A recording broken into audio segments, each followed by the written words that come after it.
இந்த நாளிலே நாம் தியானிக்க இருக்கக்கூடிய தலைப்பானது சிலுவையின் உபதேசம். சிலுவை அநேக இடங்களில் நமக்கு நாம் பயன்படுத்தி கொண்டு இருக்கிறோம். எங்கு பார்த்தாலும் நாம் சிலுவையின் அடையாளத்தை வரைந்து கொள்கிறோம். வீடுகளாக இருக்கட்டும், இல்லை நம்ம புதுசாக ஒரு கார் வாங்கணும் அப்படின்னா அதில் சிலுவையின் அடையாளத்தை வரைகிறோம். இன்னும் கூட நீங்கள் கிராமத்துக்கு போயிருந்தீங்க பார்த்தீங்க அப்படின்னா நைட்டு படுக்கும்போது நெற்றியில் சிலுவை அடையாளத்தை போட்டுக்கிட்டு படுக்கிறவங்க பார்த்துருக்குறோம். சின்ன பிள்ளைங்க ஏதாவது கடைகளுக்கு போகும்போது வீட்டில் போகணும் அப்படின்னா பயத்தோடு போகும்போது நெற்றியில் சிலுவை போட்டுக்கப்பா, பயம்லாம் போயிடும் அப்படின்னு சொல்லி அனுப்புகிறோம்.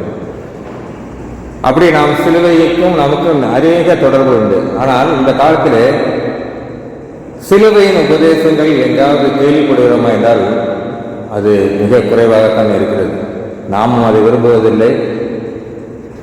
அந்த உபதேசங்களை சொல்வதற்கும் ஆட்கள் குறைந்து கொண்டே போகிறது. ஏனென்றால் நாம் விரும்புவது எல்லாமே ஆசீர்வாதமான வார்த்தைகளை கொண்ட பிரசங்கங்கள், உபதேசங்கள் தான். ஆனால் அப்போஸ்தலனாகிய பவுல் கொரிந்தியருக்கு எழுதின நிருபத்திலே 1ஆம் அதிகாரம் 18ஆம் வசனத்திலே இவ்வாறு சொல்கிறார், சிலுவையை பற்றிய உபதேசம் கெட்டு போகிறவர்களுக்கு பைத்தியமாக இருக்கிற, ரட்சிக்கப்படுகிற நமக்கு அது தேவ பலனாக இருக்கிறது. அந்த சிலுவையை பற்றிய உபதேசம் ரட்சிக்கப்படுகிற நமக்கு அது தேவ பலனாக இருக்கிறது. இப்படி சொல்லக்கூடிய இந்த பவுல் யார்? இந்த பவுலுக்கு எப்படிப்பட்ட வேத ஞானங்கள் உண்டு என்று பார்த்து வந்தால், அவன் கமாலியலின் பாதத்தருகே அமர்ந்து வேதங்களை கற்றவன். கமாலியலின் பாதம் என்றால் இந்த காலத்தில் சொல்கிற மாதிரி சொன்னோன்னா என்ன சொல்லலாம்னா, ஆக்ஸ்போர்ட் யூனிவர்சிட்டியில் டிகிரி படித்த மாதிரி. அப்படிப்பட்ட பவர்ஃபுல்லான ஆளுகிட்ட அவன் வேதத்தை கற்றுத் தெரிந்தவன். அவன் தான் சொல்கிறான், சிலுவை பற்றிய உபதேசம் ரட்சிக்கப்பட நமக்கு தேவ பலனாக இருக்குது, வேற பலன்லாம் இல்லை. இன்னும் சொல்லப்போனால் அவன் மிகுந்த செல்வந்தன், அவனுடைய குடும்பமே நல்ல ராயல் ஃபேமிலி. மூன்றாவதாக அவன் யூதனாக இருந்தால் கூட ரோம ராஜ்யத்தின் அந்த குடியுரிமை பெற்றவன். இப்போ உள்ள காலத்தில் அமெரிக்காவில் கிரீன் கார்டு கிடைச்சதுன்னா என்ன சந்தோஷப்படுகிறோமோ, அதே போல் அந்த காலத்தில் யூதர்களுக்கு ரோம குடியரசு என்பது கிடைப்பது கடினம். ஆனால் அப்படிப்பட்ட குடியுரிமை பெற்ற அவன் தான் சொல்கிறான், ரட்சிக்கப்படுகிற நமக்கு சிலுவை பற்றிய உபதேசம்தான் முக்கியம், இதெல்லாம் மீன் என்று சொல்கிறான். இந்த நாளிலே நாம் சிலுவையின் உபதேசத்தால் என்னெல்லாம் கிடைக்கிறது என்பதை குறித்து ஒரு சில வார்த்தைகள் நாம் பார்க்கிறோம். 2 கொரிந்தியர் 2ஆம் அதிகாரம் 15-16 வாசிப்போம்.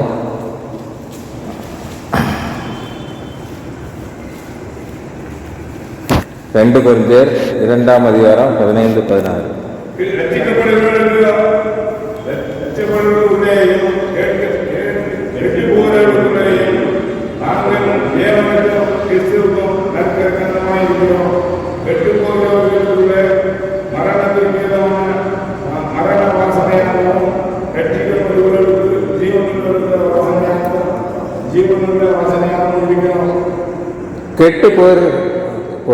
கெட்டு போகிறவர்களே மரணத்துக்கு எதிரான மரண வாசனை, ரட்சிக்கப்படுகிறவர்களே ஜீவனுக்கு எதிரான ஜீவ வாசனையாக இருக்கிறோம் என்று அப்போஸ்தலனாகிய பவுல் சொல்கிறார்.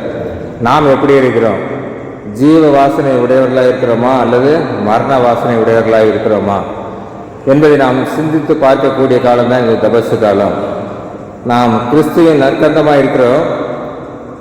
கிறிஸ்துவின் நற்கந்தம் வாசனை வீசக்கூடியதாக இருக்க வேண்டும்.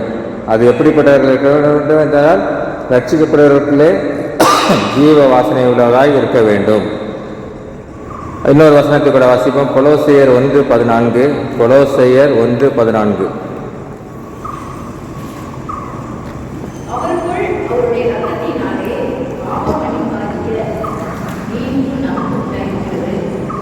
குமாரனாகிய அவருக்குள் அவருடைய இரத்தத்தினாலே பாவமன்னிப்பாய் மீட்பு நமக்கு உண்டாயிருக்கிறது.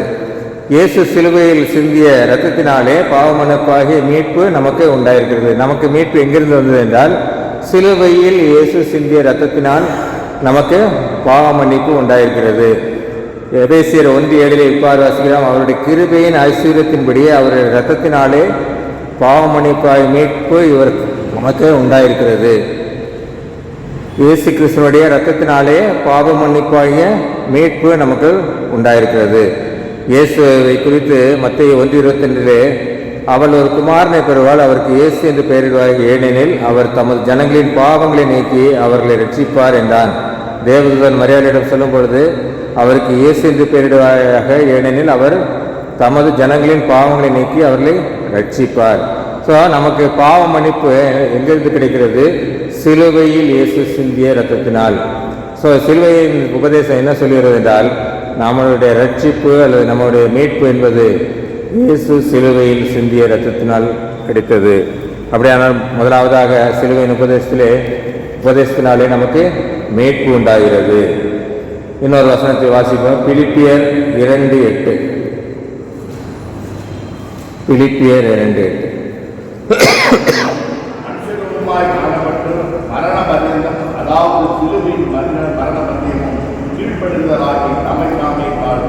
இயேசு மனுஷரூபமாய் காணப்பட்டு மரண பரியந்தம், அதாவது சிலுவையின் மரண பரியந்தம் கீழ்ப்படிந்தராகி தம்மை தாமே தாழ்த்தினார். ஸோ நாம் சிலுவையின் உபதேசத்தினாலே நாம் பெற்றுக்கொள்ள வேண்டிய அல்லது கடைபிடிக்க வேண்டிய இன்னொரு காரியம் என்றால், இயேசு தம்மை தாழ்த்தியது போல நாமும் தம்மை தாழ்த்த வேண்டும். பிலிப்பியர் 2:5 இப்படி வாசிக்கிறோம். பிலிப்பியர் 2:5 வாசிப்போம். கிறிஸ்து இயேசுவில் இருந்த சிந்தையே உங்களிலும் இருக்க கடவுது. கிறிஸ்து இயேசுவில் இருந்த சிந்தை என்ன? அவர் மனுஷரூபமாய் காணப்பட்டு மரண பரியந்தம், அதாவது சிலுவையின் மரண பரியந்தம் கீழ்ப்படிந்தவராகி தம்மை தாமே தாழ்த்தினார். அந்த தம்மை தாமே தாழ்த்தின எந்த சிந்தை, இயேசு கிறிஸ்துவில் இருந்த சிந்தை நம்மிலும் காணப்பட வேண்டும். பிலிப்பியர் 2:6 இவ்வாறு நாம் வாசிக்கிறோம். 2:6, 2:7 வாசிப்போம்.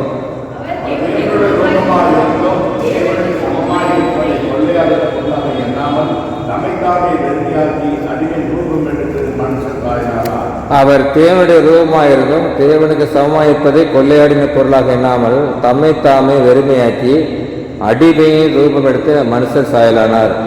இயேசுவானவர் தேவனுடைய ரூபமாக இருந்தாலும் கூட தம்மை வெறுத்து தம்மை தாழ்த்தி என்ன பண்ணார்? மனுஷ ரூபமாய் காணப்பட்டார். ஆனால் நாம் என்ன பண்ணுறோம்? நமக்கு கொஞ்சம் வசதி வாய்ப்பு இருந்தாலும், இல்லை நம்ம அந்தஸ்தில் கொஞ்சம் அதிகமாக இருந்தாலும், இல்லை படிப்பில் நம்ம கொஞ்சம் அதிகமாக இருந்தாலும் நம்ம என்ன பண்ணுறோம்? என்னைய விட்டால் யார்? நமக்கு அங்கே தாழ்மையே இருக்காது. தாழ்மை எங்கே காணப்படுகிறது? இயேசுவின் சிந்தை நம்மளிடம் காணப்பட்டால் மட்டுமே அங்கே நமக்குள்ளும் தாழ்மை உண்டாகும். அந்த தாழ்மை நமக்கு வேண்டுமென்றால் நாம் நம்முடைய மனதில் உள்ள அந்த நான் என்ற எண்ணத்தை எடுத்து போட வேண்டும். அவ்வாறு எடுத்து போடும்போது மாத்திரம்தான் நமக்குள்ளே தாழ்மை உண்டாகும். மாத்திரமல்ல, இயேசு தாழ்மை உள்ளவராகவே இருந்தார். இயேசு தன்னுடைய சீடர்களின் கால்களை கழுவினார். நாம் என்னைக்காவது அப்படி செஞ்சுருக்கோமா அப்படின்னு யோசிச்சு பார்த்தோம் அப்படின்னா எதுவுமே கிடையாது. அட்லீஸ்ட் அவங்க பக்கத்தில் உட்கார்றது கூட நம்ம என்ன பண்ணுறோம்? யோசிக்கிறோம். எனக்கு தெரிந்த ஒரு சபையில் ஆலயத்து வரக்கூடிய சபை மக்கள் வரும்போது, இப்போ முதலாவது பெஞ்சில் 5 பேர் உட்கார முடியும் அப்படின்னா வந்தவுடனே நேரம் ஃபஸ்ட்டு 5 பேர் உட்காந்துருவாங்க. அதுக்கடுத்த பெஞ்சு. ஏன்னா 2 இருக்குது. ஒன்று எல்லாரும் ஈக்குவல் அப்படின்றது ஒன்று. 2வது பின்னாடி வர்றவங்களுக்கு பின்னாடி இடம் இருக்குதுன்றது தெரியும். ஆனால் நம்ம அப்படி இல்லை. நமக்கு ஈக்குவலான, நமக்கு அந்தஸ்துக்கு ஈக்குவலான ஆளுங்க பக்கத்தில் உட்கார்றது, அல்லது நமக்கு பிடித்தமான நபர்கள் பக்கத்தில் உட்கார்றது, இதுதான் நம்ம பண்ணிகிட்டு இருக்கிறோம். ஆனால் ஆண்டவர் என்ன சொல்கிறார்? தாழ்மையாய் காணப்பட வேண்டும் என்று சொல்கிறார். யாக்கோபு 4:10 இவ்வாறு வாசிக்கிறார், கர்த்தருக்கு முன்பாக தாழ்மைப்படுங்கள், அப்பொழுது அவர் உங்களை உயர்த்துவார். கர்த்தருக்கு முன்பாக நாம் தாழ்மைப்படுத்த வேண்டும். கர்த்தருடைய சமூகத்திலே இங்கு வரும்போதாவது நம்முடைய தாழ்மையை நாம் காண்பிக்க வேண்டும். அப்பொழுதுதான் ஆண்டவர் நம்மை உயர்த்தக்கூடியவராக இருக்கிறார். 1 பேதுரு 5:5 வாசிப்போம். 1 பேதுரு 5:5.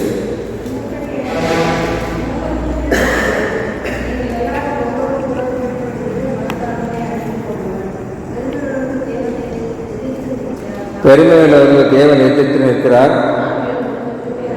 தாழ்மை உள்ளவர்களுக்கு அவர் கிருபை அளிக்கிறார். நாம் நம்ம தாழ்மையோடு காணப்பட்டால் மாத்திரமே ஆண்டவர் நமக்கு கிருபை அளிக்கக்கூடியவராக இருக்கிறார்.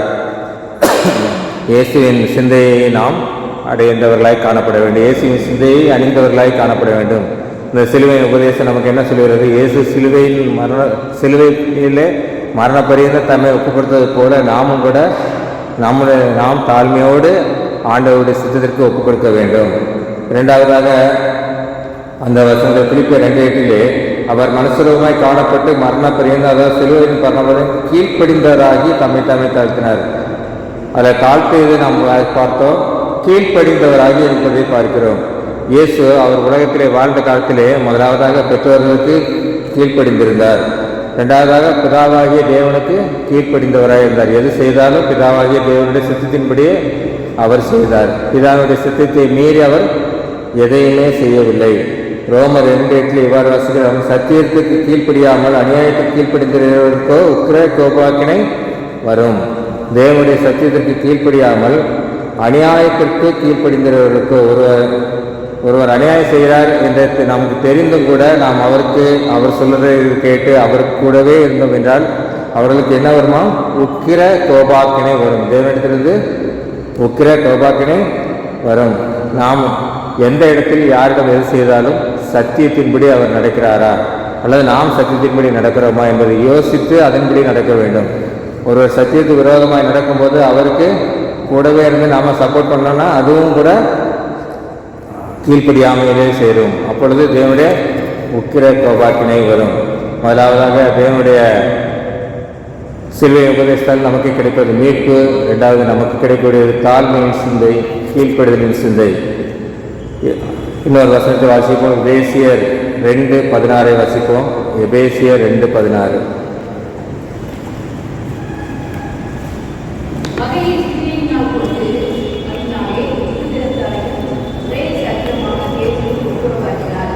பகையை சிலுவையிலே கொண்டு அதனாலே இருதத்தாரே ஒரே சரீரமாய் தேவனுக்கு ஒப்புரவாக்கினார். சிலுவையிலே இன்னொருக்கு கிடைக்கக்கூடிய சிலுவையின் உபதேசம் கிடைக்கக்கூடிய என்னவென்றால் இரு கருத்தாரை தேவனுக்கு ஒப்புரவாக்கக்கூடியது. ஒரே சரீரமாக தேவனுக்கு ஒப்புரவாக்குகிறது. இரண்டு பிரிவாக காணப்பட இல்லை, ரெண்டு குரூப்பாக இருக்கிறவங்க சிலுவையின் உபதேசம் என்ன சொல்லுது? ஒரே கருத்தாரை ஒரே சரீரமாக ஒப்புரவாக்குகிறது. 1 யோவான் 2:9 வாசிக்கிறோம். ஒளியிலே இருக்கிறேன் என்று சொல்லியும் தன் சகோதரனை பகைக்கிறவன் இதுவரைக்கும் இருளிலே இருக்கிறான். நான் தேவனுடைய வெளிச்சத்தில் நடக்கிறேன் அப்படின்னு சொல்லிகிட்டே இருக்கிறவங்க, நான் தேவனுக்கு பயந்தவன், தேவனுக்காக ஊழியம் செய்கிறேன், இல்லை தேவனோடு கூட நான் ஐக்கியப்பட்டு இருக்கிறேன், சபையிலே கூட்டங்களை நான் முன்னிட்டு நடத்துகிறேன் என்று சொல்லக்கூடியவன் தன் சகோதரனை பகைத்தால் அவன் இருளிலே இருக்கிறவனாய் காணப்படுவான். 1 யோவான் 2:11 வாசிப்போம். 1 யோவான் 2:11.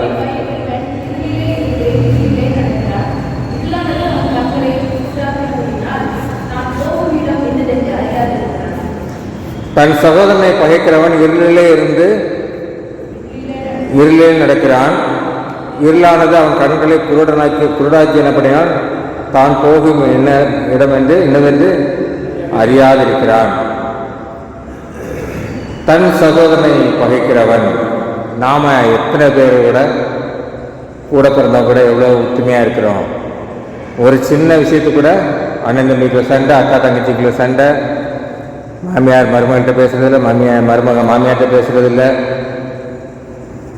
உடன் பிறந்த நண்பர்களோட மாத்திரமல்ல உடனோடு கூட இருக்கிற நண்பர்கள்ட்ட ஒரு சின்ன மனஸ்தாபத்தினால பேசுறதில்லை, இல்லை வேலை செய்கிற இடத்துல ஒருவருக்கு ஒருவர் விரோதமாய் காணப்படுகிறோம். அவர்களாம் யாரு? அவர்கள் தாங்கள் போகும் இடம் என்னதென்று அறியாதிருக்கிறார்கள். நாம் எந்த இடத்தை நோக்கி போய்கொண்டிருக்கிறோம் என்று அறியாதிருக்கிறார்கள். அவர்கள் நினைத்து கொள்ளலாம், நான் வேதம் வாசிக்கிறேன், ஜெபிக்கிறேன், எல்லாம் செய்கிறேன், கோயிலுக்கு சரியாக போகிறேன், எல்லாம் செய்கிறேன், ஆனால் நான் பரலோகத்துக்கு செல்கிறேன் என்று நினைத்தால் கூட தன் சகோதரனை பகைக்கிறவன் தான் போகும் இடம் என்னவென்று அறியாதிருக்கிறான். 1 யோவான் 4:20 இவ்வாறு வாசிக்கிறோம். தேவனிடத்தில் அன்பு கூறுகிறவன் என்று சொல்லியும் தன் சகோதரனை பகைத்தால் அவன் பொய்யன். தேவனிடத்தில் அன்பு கூறுகிறேன் என்று சொல்லி தன் சகோதரனை பகைக்கிறவன் பொய்யன். 10 கற்பனையில் பொய் சொல்லாதிருப்பாயாக. ஆனால் இங்கு தன் சகோதரனை பகைக்கிறவனோட அவன் ஒரு பொய்யன். தான் கண்ட சகோதரர்கள் அன்பு கூறாதிருக்கிறவன் தான் காணாத தேவர்கள் எப்படி அன்பு கூறுவான்? கண் முன்னாடி இருக்கக்கூடிய சகோதரர்கள் அன்பு கொள்ளாதவன் காணாத தேவர்கள் எப்படி அன்பு கூறுவான்? நான் தேவர்கள் அன்பு கூறுகிறேன், தேவனோடு கூட இருக்கிறேன் என்று சொல்லுகிறவன் தன் சகோதரனை பகைத்தால் தேவனோடு அவன் அன்பா இல்லை என்று நாம் ஏற்றுக்கொள்ளலாம். 1 யோவான் 3:15 தன் சகோதரனை பகைக்கிற எவனும் மனுஷ கொலைபாதகனாக இருக்கிறான். மனுஷ கொலைபாதகன் எவனோ அவனுக்கு நித்திய ஜீவன் நிலைத்திராது என்று அறிவீர்கள். தன் சகோதரனை பகைக்கிற எவனும் மனுஷ கொலைபாதகனாக இருக்கிறான். வேற சகோதரன் என்று சொல்லப்படுறவன் கூட பிறந்தவங்க மட்டும்தான் அப்படின்னு நினைக்கக்கூடாது. நம்ம சர்ச்சுக்கு வந்தால் கூட ஒருத்தரை பார்த்தோன்னு சொல்கிறோம், பிரதர் சொல்கிறோம், சிஸ்டர்னு சொல்கிறோம். அப்படியானால் நாம் கூடவே இருக்கிற அனைவருமே நமக்கு சகோதர சகோதரிகள் தான். அவர்களை நாம் பகைக்கிற எல்லாரும் என்ன பண்ணோம்? மனுஷ கொலைபாதகனாக இருக்கிறான். முதலாவதாக பொய்யனாக இருக்கிறான், இரண்டாவதாக கொலைபாதகனாக இருக்கிறான். ஸோ இந்த பகையை, இப்படிப்பட்ட பகைகளை கொல்ல வேண்டும் என்றால் நாம் என்ன செய்ய வேண்டும்? நீதிமொழியில் 10:12 வாசிப்போம். நீதிமொழியில் 10:12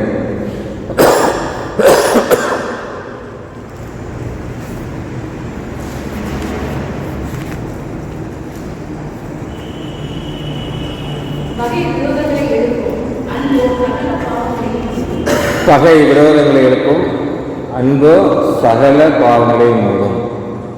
ஸோ விரோதங்களை முறிக்க வேண்டும் என்றால் அங்கே அன்பு காணப்பட வேண்டும். அன்பாக இருந்தால் மாத்திரமே அங்கே நாம் பகையை விட்டு விலக வேண்டும் முடியும். அப்படியானால் நாம் என்ன பண்ணோம்? பகையை விட்டு விட வேண்டும். நாம் நற்கருணையில ஆராதனையில் கலந்து கொள்ளும்போது அங்கே சொல்லக்கூடிய வார்த்தை, நம்முடைய தேவனாய் கர்த்தர் ஒருவரே கர்த்தர், உன் தேவனாய் கர்த்தரிடத்தில் உன் முழு இதயத்தோடு, உன் முழு ஆத்மாவோடு, உன் முழு மனதோடு, உன் முழு பலத்தோடு அன்பு கூறுவாயாகவே என்பது பிரதான கற்பனை. இதற்கு ஒப்பாயிருக்கிற இரண்டாம் கற்பனை என்னவென்றால், உன்னிடத்தில் நீ அன்பு கூறுவது போல் பிறனிடத்தில் அன்பு கூறுவாயாக என்பது. பிரதான கற்பனைக்கு இணையான கற்பனை என, உன்னிடத்தில் நீ அன்பு கூறுவது போல பிறனிடத்தில் அன்பு கூறுவாயாக.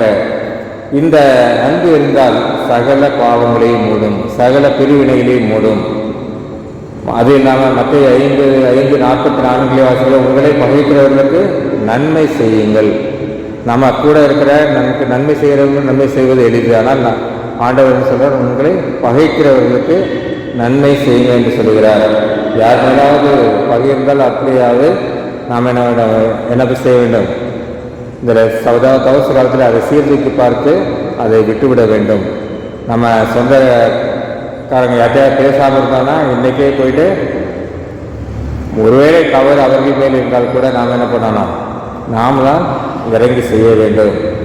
கலாத்தியர் 5:24 இப்படி வாசிக்கிறோம், கிறிஸ்துவின் உடையவர்கள் தங்கள் மாம்சத்தையும் அதன் ஆசை இச்சைகளையும் சிலுவையில் அறைந்திருக்கிறார்கள்.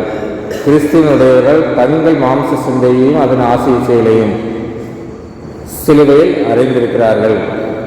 நாம் கிறிஸ்துவின் சிந்தையை பெற்றிருந்தோம் என்றால், கிறிஸ்து மற்றவர்களுக்கு மன்னித்தது போல நாம் பாவிகளாக இருக்கையில் நாம் ஆண்டவரிடம் எல்லா பாவம் செய்தால் கூட ஆண்டவர் நமக்காக ரத்தம் சிந்தினார். அப்படியானால் நமக்கு விரோதமாக யார் என்ன பேசியிருந்தாலும், யார் என்ன துரோகம் செய்திருந்தாலும் அதை மன்னிக்கக்கூடிய சிந்தை நமக்கு இருக்க வேண்டும். இந்த நாளிலும் கூட சிலுவையில் இயேசு தம்முடைய ரத்தத்தை சிந்தி நமக்கு மீட்பு உண்டாக்கினார். நாம் அவருடைய மீட்பை பெற்றுக்கொண்ட நாம் ரத்தம் சிந்த வேண்டாம். அட்லீஸ்ட் நமக்கு விரோதமாய் நடந்துகிறவர்களுக்கு ஒரு சில வார்த்தைகளாவது பேசி அவர்களை நம்மோடு கூட கொண்டு வர வேண்டும். அன்பு சகலத்தையும் தாங்கும் என்று நாம் 1 கொரிந்தியரிலே வாசிக்கிறோம். அப்படியானால் நாம் மற்றவர்களிடம் அன்பாய் காணப்பட வேண்டும். முதலாவதாக ஆண்டவரிலிருந்து மீட்பு பெற்றுக்கொண்டோம். மீட்பு பெற்றுக்கொண்ட நாம் தாழ்மையுள்ளவர்களாய் காணப்பட வேண்டும், கீழ்ப்படிதல் உள்ளவர்களாய் காணப்பட வேண்டும், அன்பாய் இருக்க கற்றுக்கொள்ள வேண்டும். இப்படிப்பட்ட சிந்தைகளை ஆண்டவர் நமக்கு தரும்படியாக நாம் ஜெயிப்போம். அன்பின் பரலோக பிதாவே, நன்றோடு துதிக்கிற ஆண்டவரே, சிலுவையின் உபதேசம் கெட்டு போகிறவர்களுக்கு ஆண்டவரே வைத்தியமாக இருக்கிறது. ரட்சிக்கப்பட்ட எங்களுக்கு அது தேவனாக இருக்கிறது. அப்படிப்பட்ட உடனே பெற்ற நாங்கள் ஆண்டவர்களை மற்றவர்களை மன்னிக்க, மற்றவர்களோடு தாழ்மையாக இருக்க, மற்றவர்களோடு நாங்கள் எல்லா விரோதங்களையும் விட்டு உலக கருத்தை தூரி செய்து ஜெயிக்கிற மாட்டவரே, இந்த நாளையும் கூட இப்படிப்பட்ட வார்த்தைகள் மூலம் ஆண்டவரே நீங்கள் எங்களை ஒரு முறை கூட ஞாபகப்படுத்துவதற்காக நன்றி செலுத்துகிறோம். நாங்கள் எங்கெல்லாம் தவறி இருக்கிறோமோ அதையெல்லாம் நாங்கள் இந்த நாளிலே இந்த தவச காலத்திலே சீர்தூக்கி பார்த்து அதை விட்டுவிட கத்த திருப்பி செய்து ஜெபிக்கிறோம். துதிகன மகிமையெல்லாம் நமக்கே செலுத்துவது இயேசுவின் மூலம் ஜெபிக்கிறோம் ஜீவனிடத்திலாகவே ஆகும்.